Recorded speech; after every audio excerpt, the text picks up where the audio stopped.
Hello, I'm Kimberly Henry, and this is Living the Good Life. In this series, we'll feature conversations around ways to embrace the goodness of life and take a big, juicy bite out of it. Food for the soul and the funny bone. Learn to give more time to yourself, become a better friend, lead an amazing life, and how to tell the best joke at the party. Living the good life can mean different things to different people. Whatever it is for you, I hope you'll find some inspiration here to live your most joyful, authentic life. Now, on to today's conversation. My guest here today is Sarah Jones, who is also a full-time RVer. She's in the full-time RV camp with me. Woohoo! A multi-passionate entrepreneur, wife, mom, sourdough baker. You've joined the club. How are you, Sarah? I am doing very well, Kimberly. How are you? I'm good. Thanks so much for hanging Good. out. I know we get to hang out. We do some things together, so we get to hang out every now and then, but this is a little bit more focused conversation where we get to relax a little bit more than what we're typically doing, right? And you know what? I think that I don't do that enough in life. Sometimes it's Right. too focused, too many focused conversations, and not enough just hanging out and having a good time. So Right. I'm looking forward to it. Yay. Well, let's kind of go back a little bit. What was the big dream when you and your husband decided to jump in an RV and run your businesses on the road? What was the kind of big dream around that Hmm. at that time? Is- that's so hard to answer because we didn't really plan to be full-time RVers. Okay. It happened in a roundabout way, and so I think that when we made the decision to travel full time, it was made in just like a 5 minute decision. And we had heard so many people say we wish we would have traveled more when we were younger and we had the money to do so. And James and I looked at each other and we're like, well, what's stopping us from doing that? And the answer was nothing. Nothing was stopping us. And we said, okay, let's do it. And I could say the rest is just history from there. It wasn't this big plan that we had. It wasn't a lot of time spent on making it happen, really. It was a very last minute, very spontaneous decision. I think it happens that way sometimes. Did you have an RV at the time? We did, and I will say it was an older one, and it was like our plan Z. Like it, Right. it wasn't even on our radar. We had zero experience, but we didn't have a place to live. We were virtually homeless. Oh, And wow. the RV that we purchased, the old one that we purchased, was literally the only option that we had. It was like we needed a place to live, and so let's buy this old one. And we had zero experience. Oh, wow. So did you move forward in fear? Was it scary? Were you brave or were you like, oh, I can't think of his name. Kevin Costner, Braveheart. Put the face paint on and go for it. You mean when we bought our first one or when we decided to When you travel? decided, yeah. I think it was more of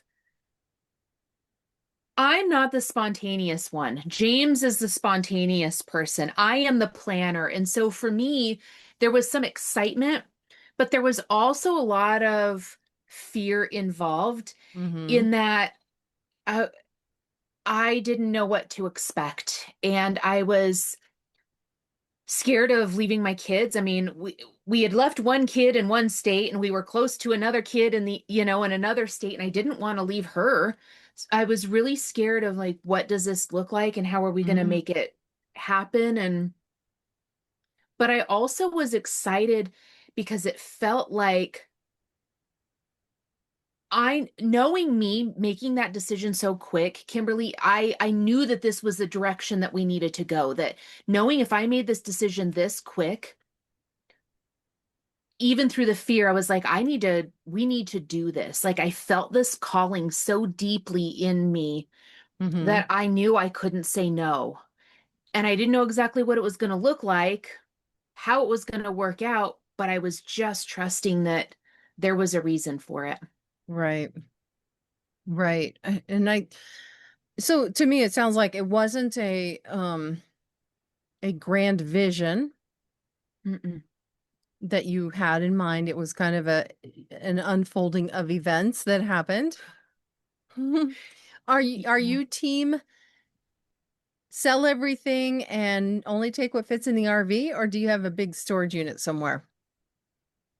So we do have a storage unit, and that was Ooh. partly because our original plan was we were selling our house in Colorado and we were going to move to Arizona to buy a house. And so we sold most of our stuff just to make the move easier, knowing that when we buy a house in Arizona, most of your furniture doesn't fit.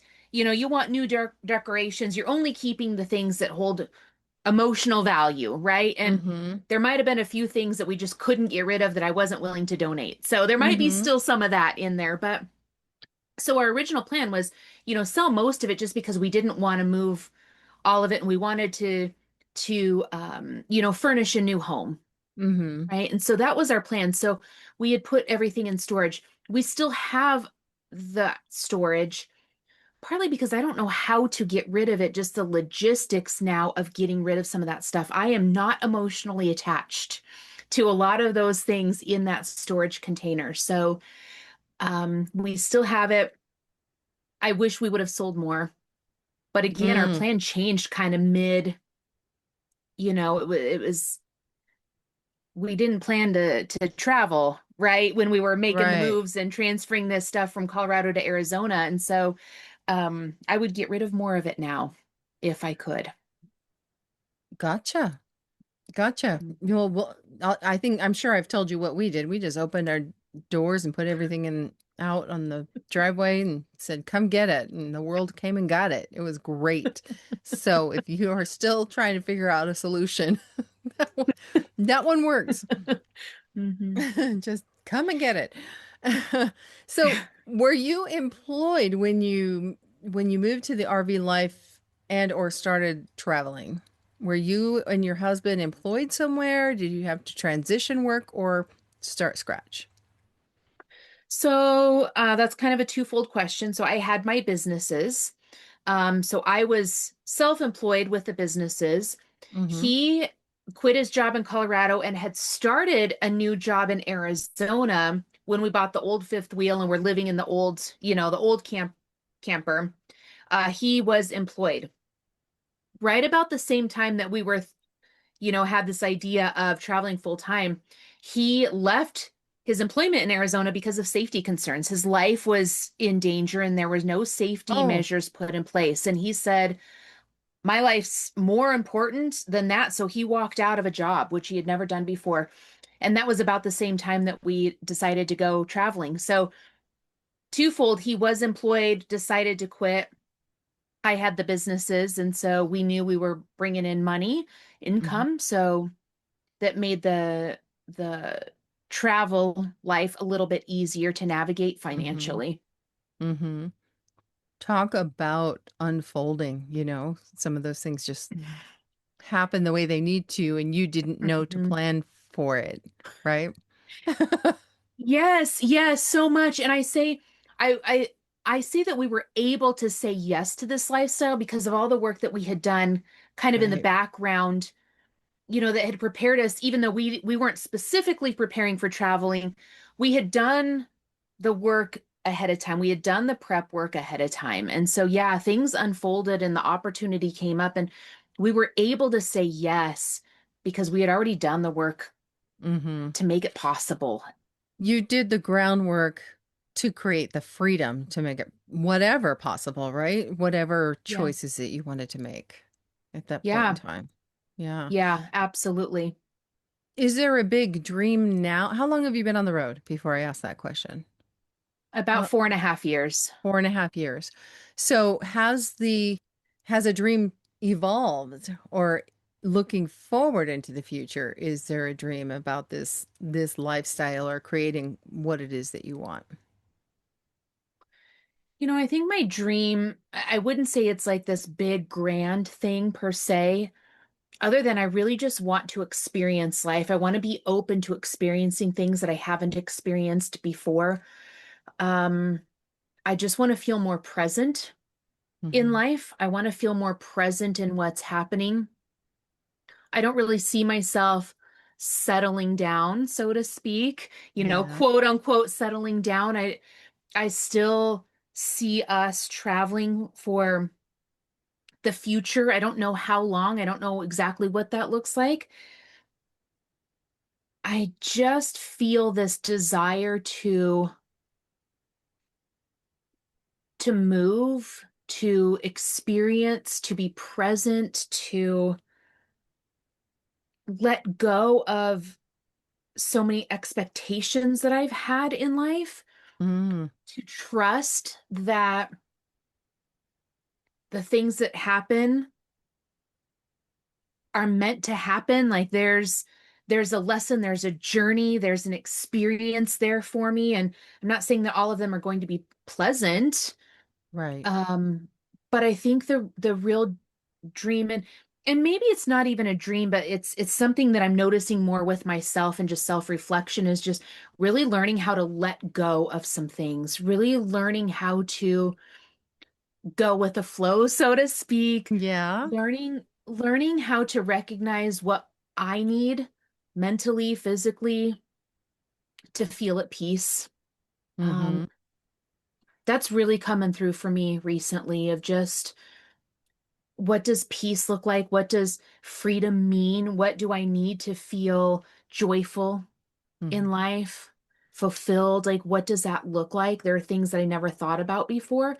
And that's the message. That's what I've been feeling for really about the past 6 months, is what does that look like? And I've lived so much of my life in fight or flight mode. And so really recognizing, like, what do I need for peace, for fulfillment, for joyfulness? Um, yeah, that's kind of where I'm at. So maybe that's the dream right now, is just exploring what that looks like, and Uh-huh. through travel. How that unfolds through travel. Mhm. Very cool. I'm going to ask you, I'm going to ask you the question that everybody asks, that I have always a hard time answering myself, but here I am putting you on the spot. What's your favorite place, Sarah? Oh, yes, that I'll call it the dreaded question, because I never know how to answer it. I Yeah. love Arizona. Arizona is always, from the very first time I stepped foot in the state of Arizona, which was about 15 years ago or so. Hmm. I've loved it. I fell in love with it from the very first moment we, rolled through. Hmm. So this is my favorite place to be. Now, the favorite place that we have visited, that's different for me. Hmm. Arizona feels like home to me. And so that's got a different feeling. There's some places that we've gone. I'll just say, I don't know that I have a favorite. There are places that I would love to go back to. St. Augustine, Florida was a place that I would love to spend more time in. Um, Georgia, on the coast in Georgia. Um, there's just some islands, and the coast there was beautiful. Charleston, South Carolina, amazing. I would definitely love to spend some more time there. Hmm. So those are some of my, the places that I would like to go back to spend time Hmm. again. Hmm. I love that. That's a great way to put it. Like just Mhm. excellent places to go back to. What's different about building your businesses or working in your businesses from the road versus when you were stationary in a house? How much time do we have for me to answer that question? I have For faith in you. um for me, this is an area that I have really struggled in. I have really Okay. struggled in this area. And for me, I think in the first couple of years, really, it was hard for me to build business because I was always in this push and pull because my husband wasn't working. And so there was this little bit of FOMO for me of like, he could go out and talk to people and take a walk and explore, and I didn't feel like I could. And so I put off a lot of business tasks. I put off, the networking and connecting with people so Mm-hmm. I could get out and explore more. And so I shirked a lot of my Mm-hmm. business responsibilities. And I think I took that for granted. Um, Building community for me has been really challenging on the road. Before, when we were stationary, I felt like I built community. I had my local community, I had my neighbors. A lot of my customers and clients came from the people that I saw every day and could interact with. I just felt more familiar, Mm-hmm. and I don't have that on the road. So building community and building that trust has been Mm-hmm. challenging in the line of work that I'm in. It really depends on trust. And Mm-hmm. so that has been a big challenge for me of really building community. Um, Building just the logistics of when do we travel, the days on the road, do I have to change my calendar? Internet connection has Mm-hmm. been something that I'm constantly working on. Like, how do I find a better internet connection? And so just some of those logistics Mm-hmm. that I didn't have to worry about when we were stationary. Mm-hmm. But even with those logistics and obstacles and daily opportunities to grow, you're still feeling like this is a good lifestyle for you to continue doing for a while. Yes, I couldn't imagine living differently. Um, I have grown more as a person since we've been on the road. Mm-hmm. And I think that this is, the universe again. I'm meant to be here for reasons that I don't think I fully even understand right even yet. I don't understand right now. Some of it I've understood, but I think there's more for me in this lifestyle, and I don't know what that is yet. But I'm Mm-hmm. just trusting that if I don't have this call to be in one place, I have this call to be moving. I have to trust that in my gut. Mm-hmm. And I know that there's this calling for me, and I don't know what that looks like yet, but um, there's challenges whether you're stationary or on the road, and I'm just So choosing true. the challenges of being on the road right now. Yeah, they're just different. They're different challenges Mhm. for sure. Um, Wanted to ask earlier, what is your old RV that you started this journey in? What is a Class C trailer? What were you in? So we were in a fifth wheel. It Uh-huh. was I don't it was a Wildcat, maybe I don't remember the year of it. Wasn't Uh-huh. like old, but it was dated. Uh-huh. And it was small. And I said, if we're actually going to travel full time, I need something a little bit bigger. I know Uh-huh. myself well enough to know that, if we're going to travel full time, I need something bigger. We bought it for my husband's aunt. She was moving, and her husband had passed away, and she said, we're not going to use this anymore. Again, it just kind of unfolded. She was selling it for a really good price. It worked, and we're like, let's go for it. So yeah, it was a fifth wheel, just it was a Wildcat. I think it was a Mm-hmm. 2003, maybe. I don't even remember, but Okay. And I asked that because I wanted to provide some contrast for where you're at today. So tell us about going from that to, well, I'll let you explain what you've got going on and how it happened. They've got names, people. They have names. yeah, so we did have our pickup then, so the pickup that we had at the time was able to pull the fifth wheel, and we had I had my vehicle. When we decided to go full time, we ended up selling my vehicle, and then we bought a bigger fifth wheel. So we have Now it's a 41 foot. We went from 29 feet to 41 feet in our fifth wheel. Mm, Um, and so that was a pretty big um difference, right? I mean, mhm, just size mhm. wise. And we did a lot of looking to find one that we really wanted that would accommodate, the businesses and give us what we wanted, right? We knew if we were traveling, this is our home. So we had some specifications that we wanted. So we found it. Sure. Um, and then, so we pulled it with our pickup. And then, honestly, after a couple years, about a year and a half, we went big and we bought a semi. Um, so we sold our pickup and we have a big semi our motorcycle sits on the back, the bed of the semi, and then we have a little car that sits also on the bed of the semi. So we are a full HDT, um, all of 75, I'm going to say closer to 78 feet long when it's all said and done. We're a big Wow. rig. You are. What made you decide to make that step, that jump to a semi? That's a big deal. It is. It is. And I kind of fought James on it for a while because he was like, he drove truck before. He said, "Oh, Mm, look at these HDT, rigs." And I was like, "I'm not owning a semi. I'm not riding in one. I'm absolutely not doing that." Truthfully, it came down to safety for us. mm, Um, Pulling our fifth wheel with the pickup that we had, it was fully capable. We weren't overloaded. But you get into any kind of winds, it pulled us around.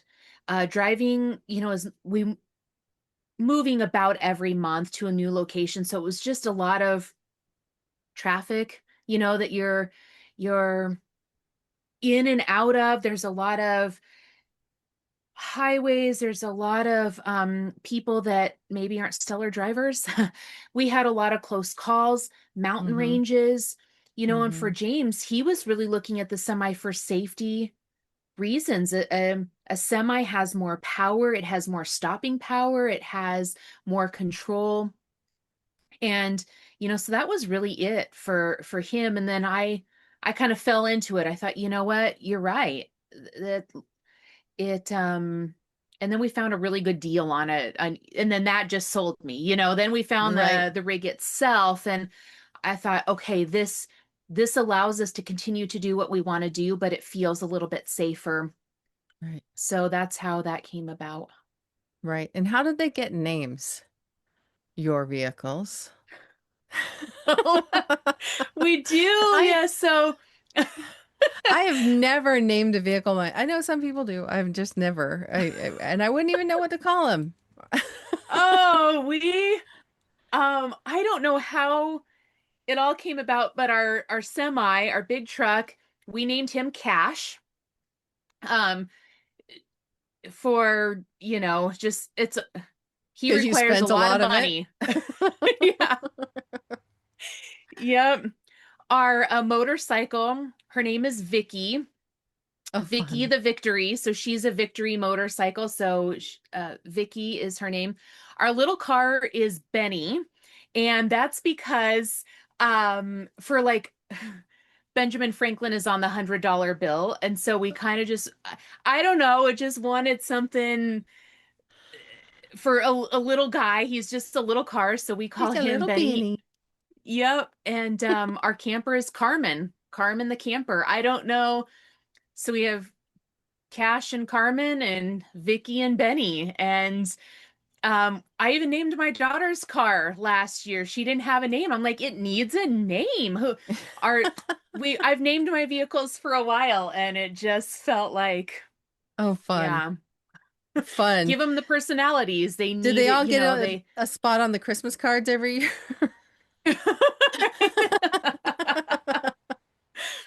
Well, we do. I call them by name when I'm talking about them most of the time, Oh, like people funny. know who they are. So, That's hilarious.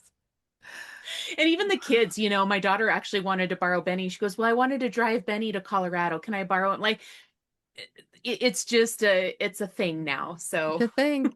I love it. I love that. And I know, like I said, a lot of people name I've seen like in the Facebook groups, people saying, I just bought this new rig. I need to name it. What should I name? It's like they're crowdsourcing the naming. Like, John. Name it John. All I got. Right. Oh, So shoot. how do you handle, because you were talking a little bit about the challenges and obstacles as far as like the FOMO and, your husband has a little more free time than you feel like you had and stuff like that. So how do you handle that now? Because Mhm, it is um tempting to rearrange your schedule, your work schedule, if you're mhm. somewhere where there's something really cool happening that, you want to try check out or try or whatever. So, how do you handle that? What do you do to bring some balance? Yeah, Or is so there balance? I think it changes just depending on what season of life where we're at, how long we're going to be staying there. So some of it changes, and it will probably even change from the time I'm saying this, because Mhm, mhm, when we get back on the road in a couple of weeks, we're actually doing some different things than we've done in the past. And so James's schedule will be different. But what I've done before, Kimberly, and what I noticed is I needed dedicated times to just get out and explore. I needed times to be away from business. I needed times that were just personal, mhm, just mhm, time to get away from the computer. And I needed to set some boundaries with myself on when I was seeing clients, when I was doing my admin work, when am I working on my business? When am I working in my business? And when do I have just personal free time? mhm, One thing that I've struggled with even before we went on the road is that, call it balance, or that setting that boundary of work versus personal time. I'm mhm. I can easily just sit in front of the computer all day long and keep working, and that's not healthy for me, so Right. I um before, again, it will change, but Sundays and Mondays were like my admin days. Those were the days that, get groceries, get my social media scheduled, just kind of working on my business. And then Tuesday, Wednesday, and Thursday were working in my business. So those are client facing days. Those are, planning, reach out connections, those types of things. And then Fridays and Saturdays were our exploration days, the days that we get out and do fun things and, see the areas that we're in. Um, it will change a little bit. We're going more towards like a Monday to Friday kind of schedule now. And I don't know what it's going to look like in a couple of weeks even, right? Right, So because you're I moving and things are changing, and so would you say that maybe resilience is a good core quality to have in this lifestyle? Yeah, and definitely. And flexibility too. I was pretty Yeah. strict with things before, but really that resilience and flexibility, knowing that your business isn't going to crash down just because you change some dates. You know, Right. you just because you change from Monday to Friday, the business isn't going to come crashing down. And that's what I thought beforehand, truthfully. I mean, I was very rigid and very strict with things. And so having that flexibility has been really important for me. And some things I do keep the same because I need that continuity. I Mhm, need my clients deserve that as well. So I keep my Tuesday, Wednesday, Thursday client facing days. I keep those the same. But mhm, the other 4 days of the week, that's where I'm flexible in my schedule, and mhm, that's been really important for me. So absolutely resiliency of just you got to keep up and you got to keep pushing. If it's in your heart, mhm. it doesn't mean you don't pivot with things, right? It doesn't mean that you don't take a look at what's working and what really isn't working but you have to be willing to look real deep inside and say, what is it that I need? What does my business deserve? And how can I make this happen through all these challenges? Absolutely. I think you're right on with that. And I think you just for me, and tell me if this resonates, keeping some of the same routines that you had before you were mobile that are important to you, like your waking up routine, your, drinking coffee, your, um, I like to do a little breath work meditation in the morning.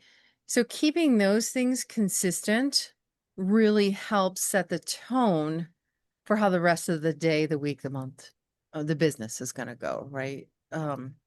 I think what I found is if I let those things go, I get ungrounded Mm, and mhm. then everything feels like chaos. Even if it's Yeah. not chaos, it just feels like it because I don't feel like I am in control is not the right word, but I am not driving the train. The train is driving itself and we don't know where it's going or if all the cars are still intact. You know? Right. Yeah, and I think that's interesting that you bring this up because I have had an insight fairly recently, the difference of routines versus habits, right? Mhm. And my habits, I noticed I didn't have any. I've had a lot of routines based on where we were at the time, but as soon Mhm. as we moved, a new routine starts. And Right. I didn't really have any habits that other than, actually getting up, brushing your teeth, taking a shower, and then starting the Mhm. day, I didn't have Mhm. any habits that I carried through. And that has been a missing piece for me. Mm. So that's something more recently that I'm really looking at. Like, what are my habits? And then what are my routines that I have? And I have to be willing to change those routines because our life changes, Right. and really, again, this comes in, I don't want to get too deep, but I've really been listening to like my body, my parasympathetic nervous system, and really looking at I've been living in fight or flight for so many years that I have to I have to figure this out. I have to calm Mhm. myself. I have to get rid of the cortisol. I have to really tell my body that I am safe. And this is where then the habits come in, right? And Yeah. that I can keep no matter where we're at, no matter what time zone, no matter any of it, right? I can keep those same habits. And this is something that I'm focusing on more now that's been really powerful for me. That's interesting. And I'll tell you why I find it interesting because I know that you're coaching clients on this fight or flight relationship that they have with their money, right? Yeah. And so you were you knew about it, you were teaching it, coaching, you are teaching it and coaching it, and you just didn't stop and breathe and recognize it in yourself. Is that what I hear? Yeah, because I think it affects, we all have different parts of us, so I was definitely doing that with my clients and myself, and I had it down with finances. But there are Uh-huh. other parts, right, that I hadn't recognized. Okay. I, and because it's not just we don't have like one trigger or one thing that Right. that causes our nervous system to be dysregulated, right? It can be Yeah. different things, and I it's not one modality or one set of tools, right, that helps get us regulated either, because it we have different triggers. And so my trigger with money I had worked on, and yes, I was coaching my clients with that, but I hadn't recognized some of these other areas within myself. And it's been a lot of deep, dare I say, dark healing, really a lot Okay. of past traumas that I have not dealt with, that really in the past 6 months have really come to the forefront for me. Uh-huh. And I really recognizing, um, yeah, this fight or flight, this dysregulated nervous system, and how it was affecting my businesses, how it was Mhm. affecting how I was coaching my clients, how it was affecting my relationships, my marriage, the relationships with my kids, all of it, all of it. Yeah. Yeah, yeah, yeah. So without going into too deep a dive, but can you outline some of the triggers that you noticed that kind of made this come to light for you Mhm. that other people might resonate with? I think it's so interesting because I was getting really, really frustrated Uh-huh. because I was eating really well, Uh-huh. going to the gym, lifting all the heavy weights, doing all the things that they were telling us to do, and I wasn't losing any weight. And this is, I'm starting here because this is where it started to come. kind of to the forefront for me, and like I'm doing quote unquote all the right things, right? I'm Right, taking the right. supplements, I'm getting my exercise in, I'm going to the gym, I'm eating healthy, I'm out in nature, and I'm not losing any weight, and I'm still feeling bloated all the time, and I just feel like this sense of anxiety all the time. And I have had anxiety for most of my life, but I Oh, was wow. really noticing that it wasn't going away. And I Mm-hmm. keep hearing everybody's like, go to the gym, you release your anxiety, go to the gym. It's the most underrated tool you can use. And I'm thinking, I have been, and it's not helping. So what is going on? And it just got really frustrating, truthfully, Mm-hmm. for me. Mm-hmm. And then I did, and then I did the 3-day water only fast where I no food, no supplements, just water. And I am telling you, Kimberly, it was like this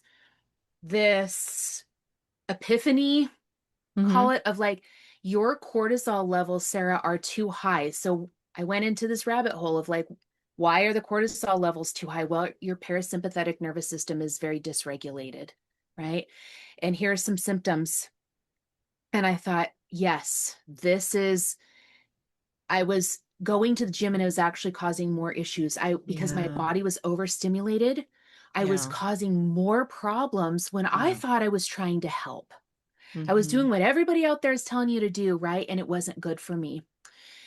And so, I mean, just through some research, I started just one, I made one, well, I quit going to the gym. I still eat really healthy, but after the water fast, I was just more aware of it. And I introduced one tool, and it has made a world of difference for me. Well, don't leave me hanging. What? um you know the truthfully, it's I don't want to call it a cure all because that's pretty intense, but frankincense oil behind my Oh, ears at night, yes.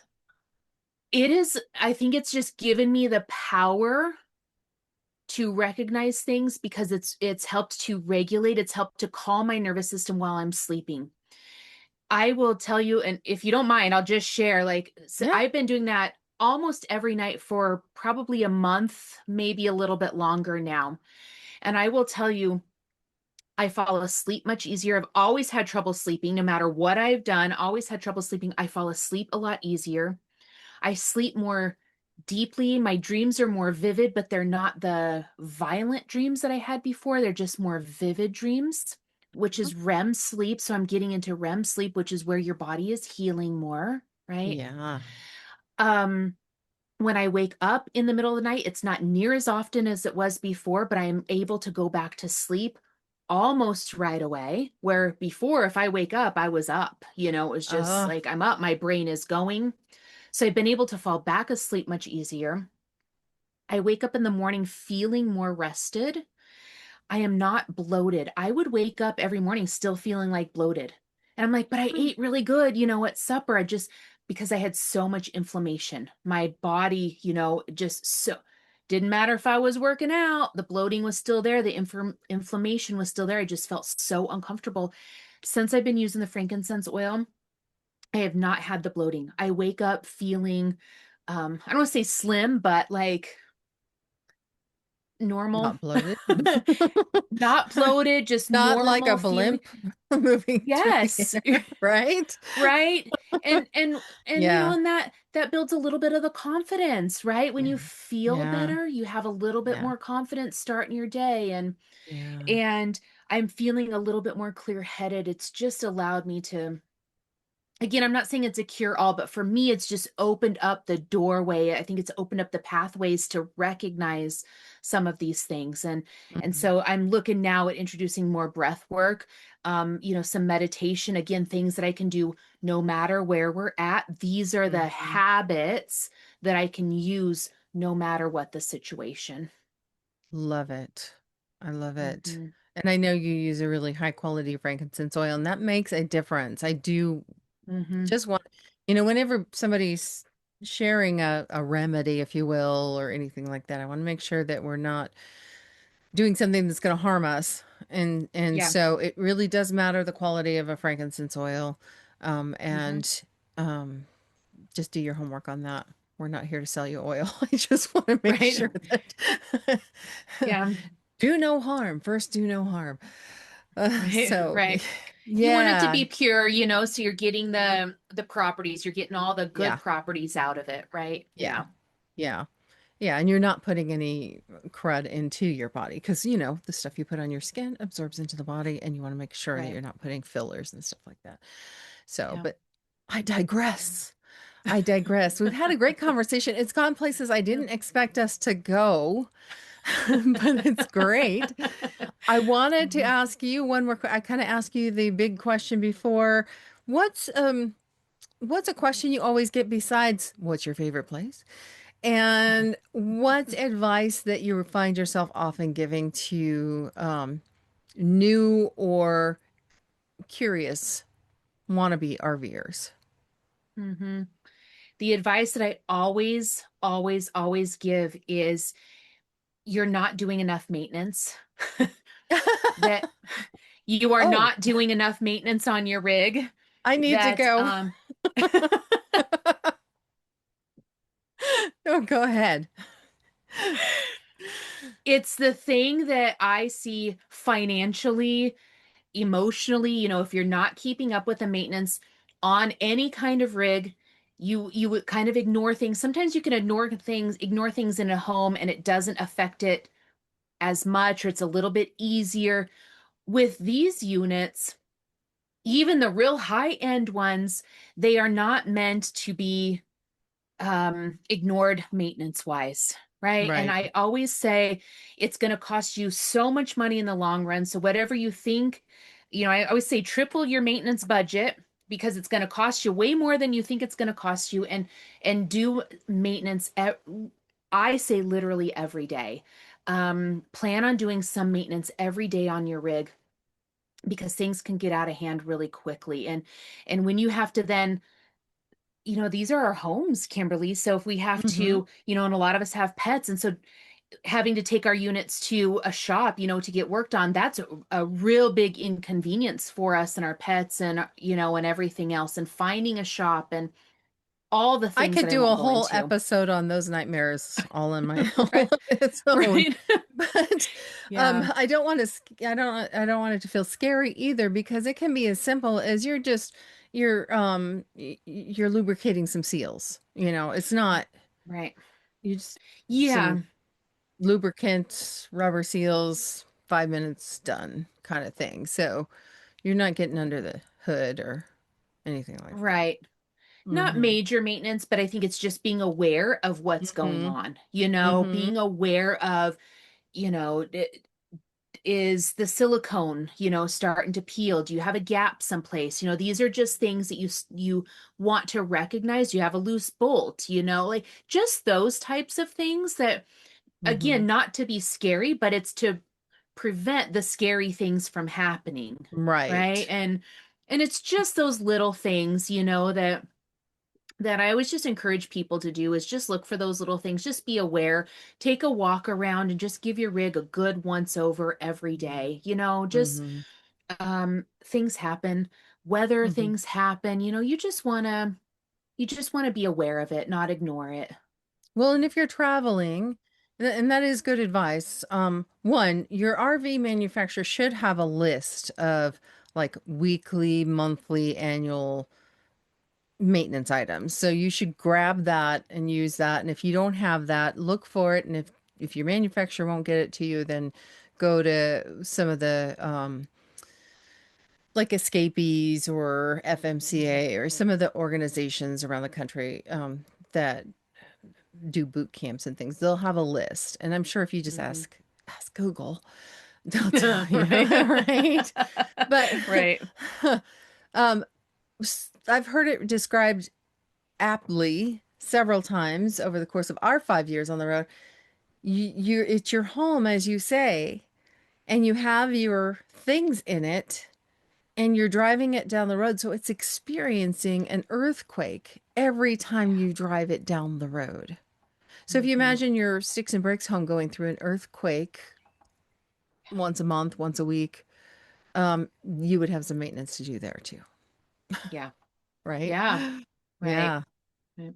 Very good. Well, anything else you want to share before we uh, say goodbye? I don't want to say goodbye. See you later. Right, right. I just want to encourage people that to not travel because they don't know how to do it, or they think they need to Yeah. be completely prepared beforehand. I think that there's some things that, this resource, there's a lot of resources that can kind of help you be prepared, but I think it's, if you feel called to do it, gosh darn it, get out and do it. Yeah. I don't, even if it's for a month, if it's for 6 weeks, if it's for a year, it doesn't matter. It doesn't have to be 4.5 years. It doesn't have to be 10 years, but get out and experience it, because it is an experience like none other.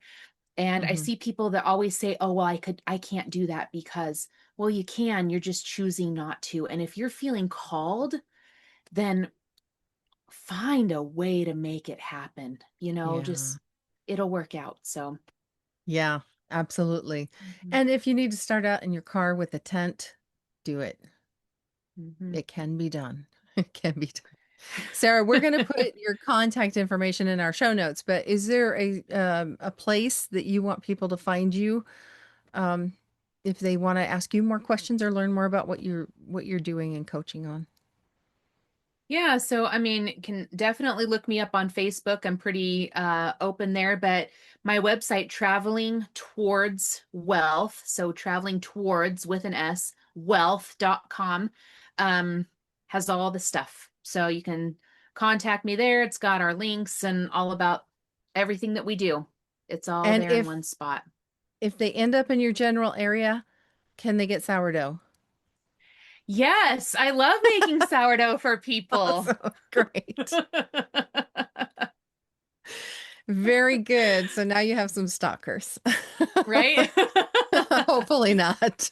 As long as they're the good kind. I don't mind the good kind, right? Right. All right, Sarah, it's been a pleasure. Thank you so much. And I will see you around the campground somewhere, sometime. Yes, Have a thank you, great Kimberly. And I will just say goodbye for now. How about that? goodbye for now. Be sure to check the show notes for links mentioned in this episode and join us in the Living the Good Life Facebook community for previews of each episode, the opportunity to pose questions directly to our guests, bonus content, and a community of people committed to living their best life and sharing the journey. Thanks for listening. Let us know what value you received from this episode and what you'd like us to explore in the future in the comments. And please take a moment to drop us a like or some stars. I'm Kimberly Henry. Let's get out there and live the good life.